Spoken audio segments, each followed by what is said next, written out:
फिर सुने ध्यान से, सारी मलिनता, स्क्रीन पे लगा, इसलिए सारी मलिनता का मतलब है जैसे कूड़ा करकट झाड़ू फूका सब मिलाकर, मतलब गीला और सूखा, गीला सूखा कचरा सारा इकट्ठा होकर एक किसी गंदे से बर्तन में इकट्ठा कर देते हैं ना, तो उसको क्या बोलते हैं? ना वो सूखा ना गीला है और बदबू और मार रहा है। बोल हालेलुया। एक सूखा कचरा होता है, गीला कचरा होता है, और एक सूखा कचरा, गीला कचरा या सूखे पत्ते या मिट्टी और कंकर पत्थर कुछ भी लगा लो, और खाना व जूठन, मतलब हर तरह का कूड़ा करकट, हर तरह का कचरा, हर तरह की गंदगी अगर सब एक जगह पर इकट्ठी कर दी जाए, एक जगह पर इकट्ठी कर दी जाए तो उसे क्या कहेंगे? मलिनता। सड़ी भी मतलब बदबूदार। तो इंसान के जीवन में जो भी मलिनता है, जो भी मैल है,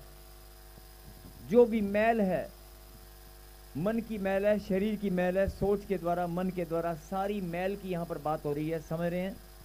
जो समझ रहे हैं वो कहें हालेलुया। इंसान के जीवन में मां के गर्भ से लेकर जब से वो नादानी में, बचपन में नादान होता है, फिर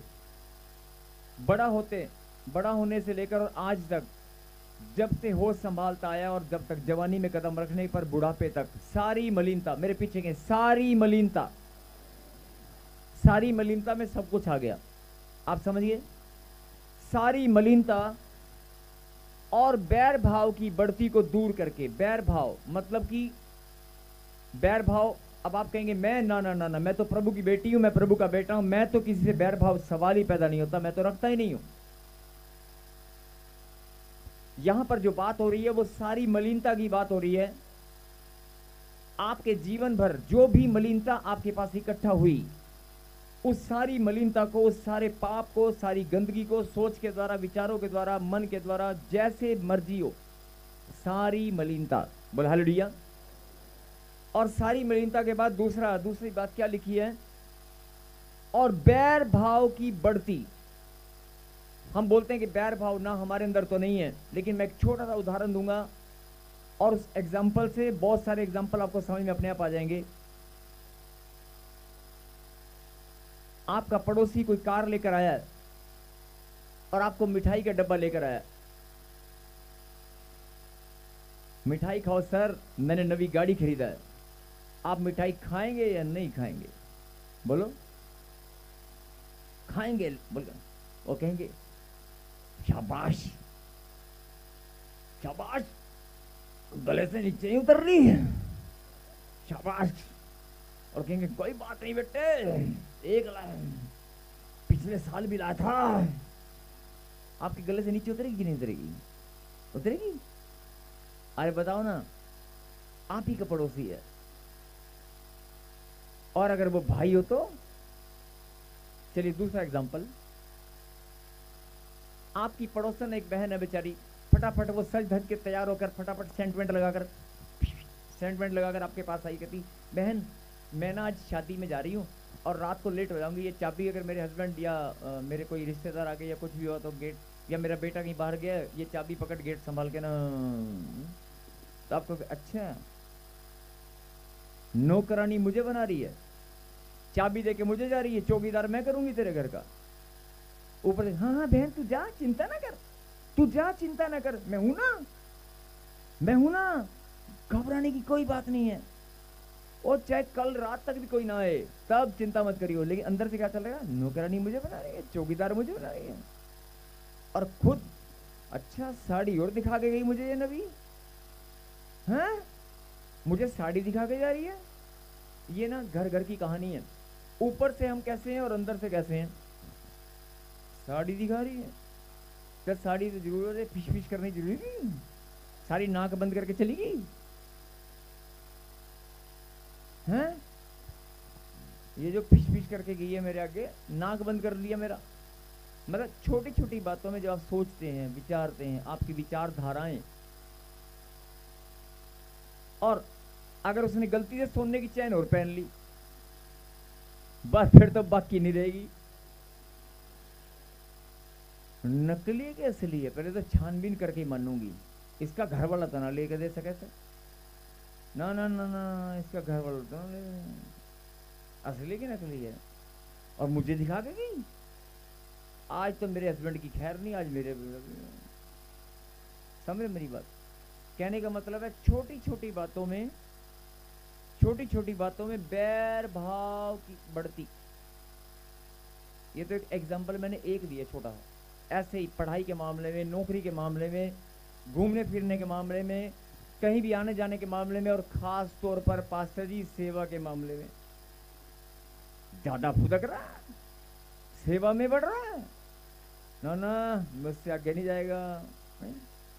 ये ज्यादा, कोई भी इंसान कहीं बढ़ होता है ना, ऊपर से हंसते हैं लेकिन अंदर से ये बढ़ रहा है, नहीं नहीं नहीं नहीं, तू मेंढक है, मेंढक कुएं में अच्छे लगते हैं, नीचे रख, समझ रहे हो, जलस। मेरे कहने का मतलब है आप हंस सकते हैं, हंसने की बात भी है, और हंसी आना स्वाभाविक है, लेकिन बड़ी गहराई से सोचने की बात है कि छोटी छोटी बातों में हम ऊपर से हंसते हैं लेकिन अंदर से जलस, अंदर से बैर भाव अगर हम रखते हैं, तो यहां पर परमेश्वर ने क्या कहा, फिर से स्क्रीन पे बड़ा कर, सारी मलिनता, सारी मलिनता, जीवन भर जो भी आप मलिनता इकट्ठी करते आए हैं, बहुत बड़ा ड्राम आपने इकट्ठा कर रखा है, बहुत बड़ा ड्राम है जो इकट्ठा करा हुआ है, नहीं बोला आमीन। कहां लेके जाओगे इस ड्राम को, मतलब कुछ भी, बोला हालेलुया। सारी मलिनता और बैर भाव की बढ़ती, बैर भाव की बढ़ती को दूर करके, मतलब ये जो बैर भाव आपके बढ़ते घटते रहते हैं ना, कभी कुछ कभी कुछ, सारी मलिनता और बैर भाव, इसको दूर कर सकते हो, कर सकते हो। मैं आगे वाले, दाएं वाले, बाएं वाले, पीछे वाले, ऑनलाइन वाले सबको पूछ रहा हूं, क्या सारी मलिनता और बैर भाव को आप दूर कर सकते हैं? क्या आप बैर भावना को दूर कर सकते हैं? क्या आप मलिनता, घटिया सोच, नकारात्मक सोच, जलस, गुस्सा, क्रोध, इन सब चीजों को, बैर भाव को दूर कर सकते हैं? अगर कर सकते हैं तो फिर सुने, और नहीं कर सकते तो आप परमेश्वर से प्रार्थना में मांग सकते हैं कि मुझे बदलना है। अगर परमेश्वर से मांग सकते हैं तो चुटकी भर में काम हो जाएगा, प्रभु तुम्हें बदल के रख देंगे। और लिखा, इसलिए सारी मलिनता और बैर भाव की बढ़ती को दूर करके उस वचन को नम्रता से ग्रहण कर, उस वचन को नम्रता से ग्रहण कर लो। उस वचन को, मतलब यहां पर क्या हुआ, मलिनता को दूर करना और बैर भाव को दूर करने का मतलब क्या हुआ कि अपने आप को पवित्र बना, अपने आप को पवित्र बना, शुद्ध बना। तेरी सोच, तेरे विचार, तेरा बोल बाणी, तेरे मन में जो भावनाएं हैं एक दूसरे के प्रति, वो सच्ची और पवित्र होनी चाहिए। तेरा स्वभाव प्रेम भरा हो, तेरे अंदर जो भावनाएं हैं वो भलाई करने वाली हो, सहयोग करने वाली हो, गुलामी, और ना कि जलस वाली हो। सारी मलिनता और बैर भाव की बढ़ती को दूर करके उस वचन को नम्रता से ग्रहण कर लो जो हृदय में बोया गया है। जो हृदय में कहां पर बोया गया है? हृदय में बोया गया है। आपको लग रहा होगा कि आप वचन सुनते हैं, आपको लग रहा होगा कि आपको वचन सुनाया जा रहा है, आपको लग रहा होगा कि मैं वचन सुनती हूं, लेकिन परमेश्वर क्या करते हैं? आपके हृदय में बोते हैं। Yes, hallelujah. प्रकाशित वाक्य 1:3 में क्या लिखा कि धन्य है वे लोग जो खुदा के कलाम को सुनते हैं, पढ़ते हैं और इसमें लिखी बातों को मानते हैं। अभी जो उस वचन को नम्रता से ग्रहण कर लो जो हृदय में बोया गया है और जो तुम्हारे प्राणों का उद्धार कर सकता है। लेकिन जो गहरी बात समझने की है, वचन को बोया, मेरे पीछे बोले, वचन को बोया गया है, वचन को बोया गया है। अब अगर वचन को बोया गया है तो बोने वाला कौन है? परमेश्वर। और ये जो शरीर है आपका, ये मिट्टी से परमेश्वर ने रचना की है। ये खेत है आपका, ये उपजाऊ भूमि है। अगर मिट्टी खराब होती है तो किसान पहले मिट्टी को क्या करता है? उसमें से कचरा और गंदगी निकालता है, कंकड़ पत्थर निकालता है कि नहीं? तो आपके जीवन में भी जो कंकड़ और पत्थर है वो बैर भावनाएं, जलस, क्रोध, मलिनता, उसे दूर करें और अपनी मिट्टी को उपजाऊ बनाएं। अगर आपकी मिट्टी उपजाऊ है तो उसमें परमेश्वर ने क्या किया है? परमेश्वर ने क्या किया है? वचन को बो दिया है। वचन आपके अंदर बोया जाता है। और बोने वाला कौन है? बोने वाला कौन है? आपको लग रहा हो कि मुझे वचन सुनाया गया है, मैं वचन सुनने आई हूं, मैं वचन सुनता हूं, लेकिन परमेश्वर आपके अंदर बोते हैं। और अगर परमेश्वर ने बोया है, किसी इंसान ने नहीं, अगर परमेश्वर ने बोया है किसी इंसान ने नहीं, तो फल लगेगा कि नहीं लगेगा? परमेश्वर का बोया हुआ फल लाएगा कि नहीं? अरे इतनी सुंदर बात मैंने बताई आपको, खुदा ने बताई है। परमेश्वर ने आपके हृदय में कहां पर बोया है? आपके हृदय में वचन को बो दिया है। अगर वचन आपके अंदर बोया हुआ है, बोया गया है, तो आपको फल लगेगा कि नहीं लगेगा? इसका मतलब आप चमकने लगेंगे। आमीन। जो काम जीवन में नहीं हुआ वो अब होकर रहेगा। आमीन। जर्मनी का वीजा आकर रहेगा। बोल हालेलुया। उस वचन को नम्रता से ग्रहण कर लो जो हृदय में बोया गया और तुम्हारे प्राणों का उद्धार कर सकता है। बोल हालेलुया। हालेलुया। और 22 में क्या लिखा? परंतु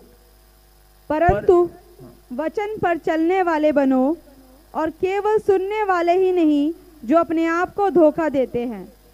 वचन पर चलने वाले बनो, सुनने वाले नहीं। बोल हालेलुया। हालेलुया। अब ये बात आपको समझ में आ गई? बहुत सारे लोग वचन को सुनते हैं। अब एक गहरी बात बताऊंगा, जरा ध्यान से सुनना। हाँ जी, पीछे वाले बोलो हालेलुया। वचन को सुनने से प्रभु ने प्रकाशित वाक्य 1:3 में क्या कहा? कि प्रकाशित वाक्य 1:3 में प्रभु ने क्या कहा? अगर वचन को सुनोगे तो धन्य हो जाओगे। अगर सुनने से, मात्र सुनने से आप धन्य हो जाते हो, और अगर वचन पे चलना शुरू कर दिया, हालेलुया, अगर वचन को सुनने से, प्रभु ने कहा तू धन्य है, मात्र सुनने से, मेरे कलाम को सुनने से तू धन्य हो जाएगा। मेरे वचन को सुनते ही तेरे बंधन टूट जाएंगे। मेरे वचन को सुनते ही, मेरी वाणी को सुनते ही तू धन्य हो जाएगा। और अगर तूने कहीं फैसला कर लिया कि मैं वचन पर चलने वाला बनूंगा, तो तू कितनी आशीष पाएगा। आज फिर से कहीं, परमेश्वर, परमेश्वर, आज से मैं, पीछे वाले हाथ उठाकर, परमेश्वर, आज से मैं वचन को सुनने वाला नहीं, मैं वचन पर चलने वाला बनूंगा। मैं वचन पर चलने वाला बनूंगा। मैं वचन पर चलने वाली बनूंगी। कहीं आमीन। आमीन। अगर मात्र उस वचन को सुनने से आप धन्य हो जाते हैं और परमेश्वर ने कहा तू धन्य है, तो वचन पर चलने का जब आप फैसला करोगे और चलने की कोशिश करोगे और चलने लगोगे, तो आपकी जिंदगी में कितनी खुशियां, कितनी दौलत, कितना मान सम्मान आएगा। Yes, hallelujah. अगर वचन पे आप चलने वाले बनोगे तो जिंदगी कितनी सुंदर और आनंद से भरी होगी। बोला हालेलुया। क्या आपको ये बात समझ में आ गई है? पक्की बात है? क्या आपको ये बात समझ में आ गई है?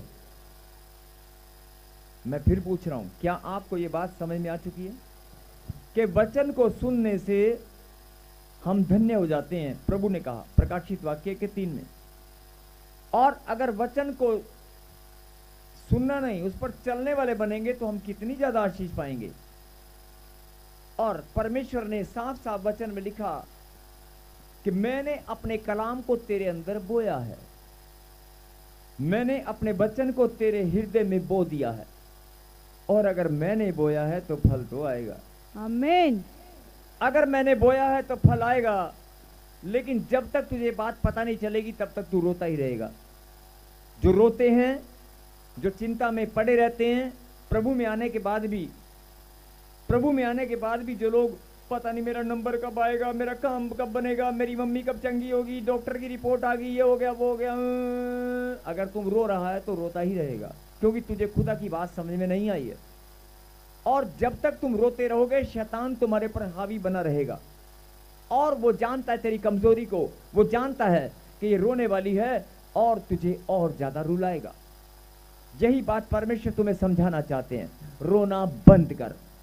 अभी मैंने एक भविष्यवाणी किया था कि आज के बाद तुम्हारी आंखों में आंसू नहीं आएंगे, आज के बाद तुम्हारी आंखों में आंसू नहीं आएंगे, क्योंकि परमेश्वर ने कहा कि मैं तुम्हें आज समझाऊंगा, मैंने अपने कलाम को तेरे अंदर बो दिया है। आमीन।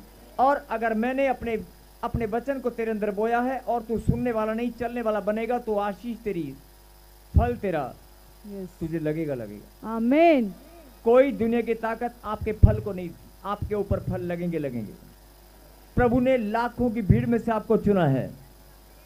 आपके परिवार में से 10-15 लोग हैं, आप ही के परिवार में 4-5 लोग हैं, लेकिन परमेश्वर ने तुझे चुना है। बोलो आमीन। इसलिए अपने चुने जाने और अपनी बुलाहट पर ध्यान दें। लाखों की भीड़ में से प्रभु ने तुझे चुना है। अरे कुछ तो देखा होगा प्रभु ने तेरे अंदर, कुछ तो खास बात परमेश्वर ने आपके अंदर देखी है। बोलो आमीन। और जो समझ में आने वाली एक वचन पर, लेकिन होता क्या है, हम विश्वास तो करते हैं, लेकिन हम वचन को भी जानते हैं, हम प्रार्थना भी करते हैं, सब कुछ करते हैं, लेकिन फिर भी जब हमारी ब्लेसिंग नहीं आती तो हम रोने लगते हैं। और परमेश्वर आपको यही बात आज समझाना चाहते हैं, रोना बंद कर। आज के बाद तुझे रोना नहीं पड़ेगा। डॉक्टर ने जवाब दे दिया होगा, हो सकता है कोई काम ऐसा जो बिल्कुल सब कुछ खत्म हो जाए, कोई अगर डेड बॉडी भी तुम्हारे सामने आ जाए ना, तो भी रोना मत। परमेश्वर मुर्दों को जिला सकते हैं, परमेश्वर मुर्दों को जिला सकते हैं, इसलिए आप रोना मत। बोलो हालेलुया। और एक और कलाम में चलेंगे और लिखें,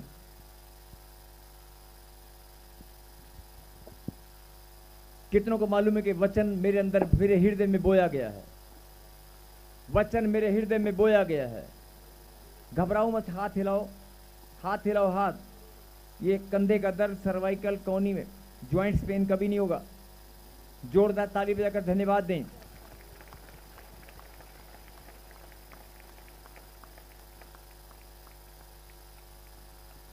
अब जो लोग, हाँ जी, आप सबको पता चल गया कि वचन मेरे अंदर बोया गया है।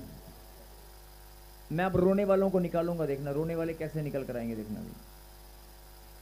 मैं नहीं, जो आपके बीच में प्रभु को जानते हैं, प्रभु को मानते हैं, लेकिन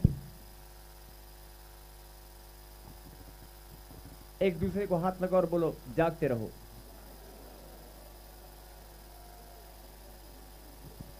आपके बीच में बहुत सारे लोग ऐसे हैं, जरा ध्यान से सुनना, जो प्रभु को जानते हैं, प्रभु को मानते हैं, विश्वास भी करते हैं, प्रार्थना भी करते हैं, लेकिन फिर भी रोते रहते हैं।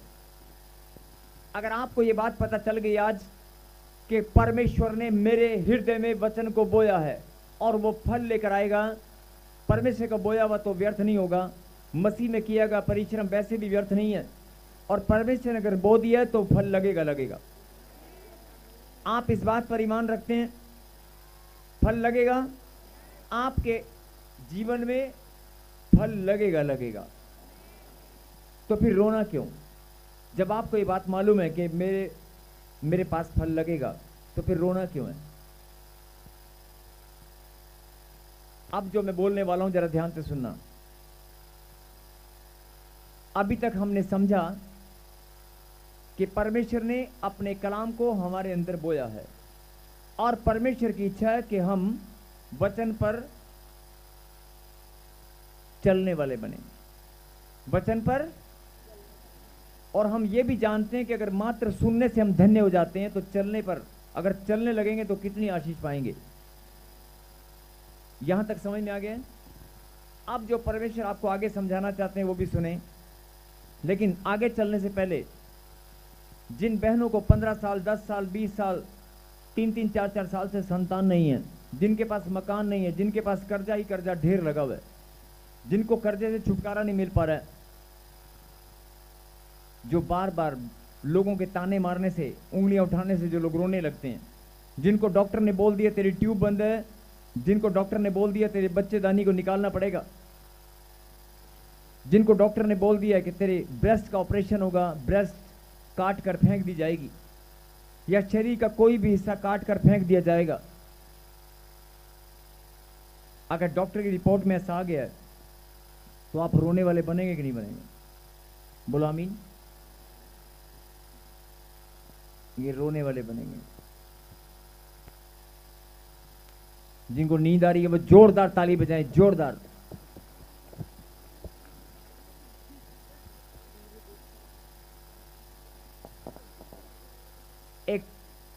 एक खुदा के दास की, एक इंसान की आप बात को ठीक से समझ नहीं पा रहे हैं तो परमेश्वर की गहरी बातों का आप कैसे समझ पाएंगे? मैंने कहा ये जो आखिरी बात है जरा ध्यान से सुनना।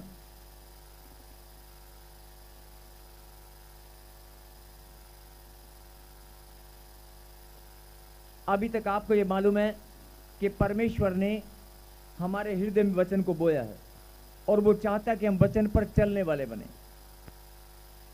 आमीन।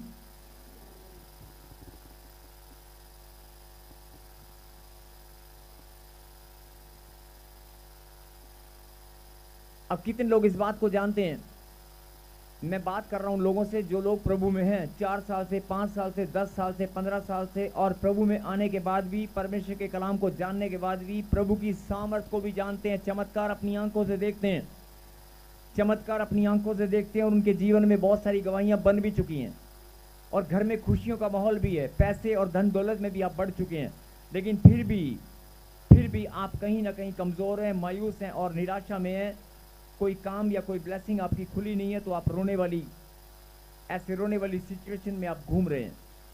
बहुत सारे लोग आप ही के बीच में बैठे हैं जो अभी भी रोने वाले हैं कि नहीं? कहते नहीं। अगर आप प्रभु ने एक वचन को हम पढ़ेंगे, उसके बाद अगली बात पे चलेंगे। याकूब की किताब, और निकालें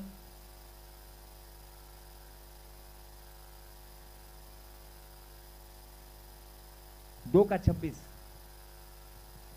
का 26 पढ़ें। हालेलुया। अतः जैसे देह आत्मा बिना मरी हुई है, वैसा ही विश्वास भी कर्म बिना मरा हुआ है। और एक और पढ़ें,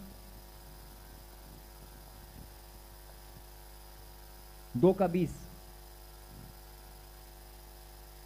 पर हे निकम्मे मनुष्य, क्या तू ये भी नहीं जानता कि कर्म बिना विश्वास व्यर्थ है? कहीं हालेलुया। हालेलुया।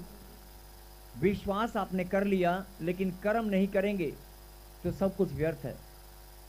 आपके लिए भविष्यवाणी हो चुका है, आपके लिए भविष्यवाणी हो चुका है कि आपके घर में बेबी ब्लेसिंग आने वाली है, या आपके घर में आपकी भविष्यवाणी हो चुकी है, लेकिन आप उसको धन्यवाद नहीं देंगे, प्रार्थना नहीं करेंगे, तो शैतान आपकी भविष्यवाणी को, आपकी ब्लेसिंग को रोकने के लिए बाधा बनाएगा कि नहीं बनाएगा?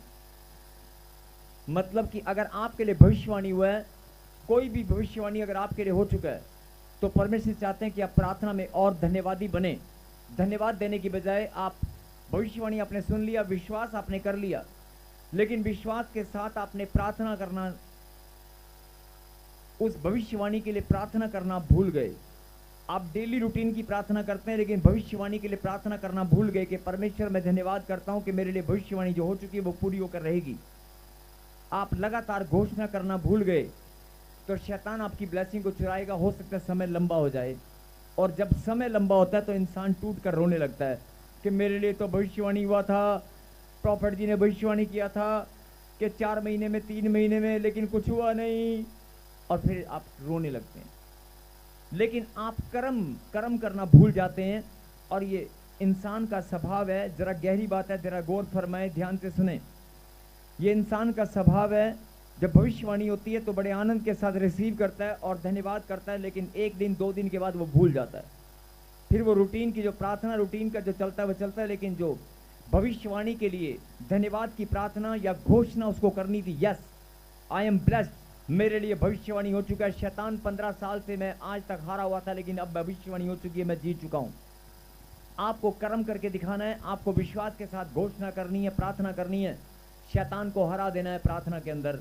ये कर्म करना आप भूल जाते हैं। सबको जय मसीह की। मैं जतिन बब्बर और आप देख रहे हैं मसीह परिवार चैनल। जैसे कि आप सब जानते हैं कि मैं इस चैनल पे प्रभु के अलग अलग दासों की वीडियोस डालता हूं, तो अगर आपको हमारा चैनल अच्छा लगता है तो आप इस चैनल को ज़्यादा से ज़्यादा सब्सक्राइब जरूर करें, ताकि आप प्रभु के वचन को सुन सके। वीडियोस को ज़्यादा से ज़्यादा शेयर करें, ताकि जिन लोगों तक वचन नहीं पहुंचा उन तक भी वचन पहुंच सके।